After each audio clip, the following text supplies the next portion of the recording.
Well, Speaker Pelosi pulling in the House Rules Committee to consider the framework for the infrastructure bill, the John Lewis Voting Rights Act, and that $3.5 trillion spending plan. The move intensifying a showdown between fellow Democrats, including those moderates in the Problem Solvers Caucus.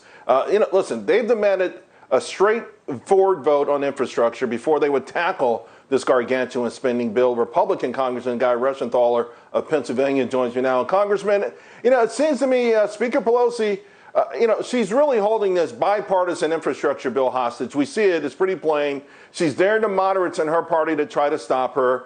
Walk us through the process. First, your thoughts on whether the moderates will stand up to her. Secondly, what's happening here? Why is this whole procedure so important? Yeah, sure, Charles. I'd be happy to. And as always, thanks for having me on. Please just call me Guy.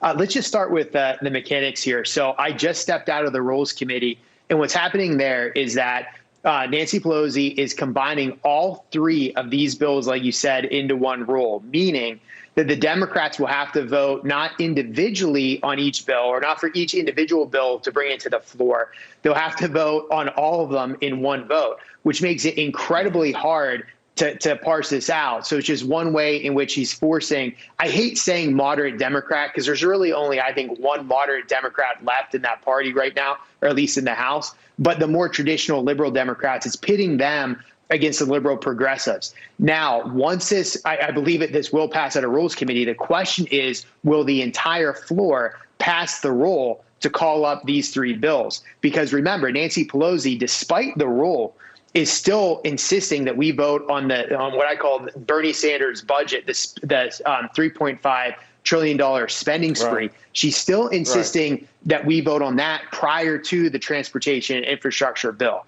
Now, to answer the other question, will the Democrats hold strong? Will the traditional Democrats hold strong? I don't know. I know that oftentimes I'm wrong when I bet against Nancy Pelosi's power within that party, because she does rule that conference with an iron fist. So she's probably putting she's probably putting the screws to these 9 or so Democrats who are saying they won't vote for the $3.5 trillion before the T&I package. But we know that let's face it, lawmakers have to come home with something. So I mean, she's got the carrot or the stick. Maybe she's putting the screws to them, but what is she going to offer them in return? Because it's pretty clear. Listen, the progressives aren't saying much. They probably feel pretty comfortable that this is going to get through. Now, but the margin is also thin. You mentioned one person. I'd love to know who that is, by the way, this one true moderate that you're talking about. But is it still possible that at least 3 of them stand their ground? Well, you have 9 that are saying no. So as you just said, we need 3 to stand their ground. But Nancy Pelosi has all kind of levers within the House. Not only is she this monster fundraiser in that party, but she also can do everything from controlling the members' schedule to things that impact their everyday life. Now, if Kevin McCarthy tried to do something like that, the Republicans would be in revolt, because we understand that individuals have the ability to make choices here. With Nancy Pelosi and the Democrats, it's all about Nancy Pelosi and pushing her agenda. So it'll be interesting to see how this plays out. But Charles, if I could just step back here, Nancy Pelosi is really showing the true colors of her and the entire Democrat Party, because she's now prioritizing those rabid liberal progressives, AOC and the others, over the more traditional liberal Democrats. Because if she prioritized the traditional liberal Democrats, then we would vote on the transportation and infrastructure package first. But she has to placate that radical base and that radical element that now I think is the majority of the party. Yeah, whether it's the majority or not, they certainly have, seems like, the most influence, which is all that really matters, to your point. You still haven't told me the moderate Democrat, but before you do that, I don't want to run out of time without mentioning to the audience who may not know, you're a Navy vet. In fact, you were a member of the Judge Advocate Generals, the JAG Corps, if you will, in Iraq.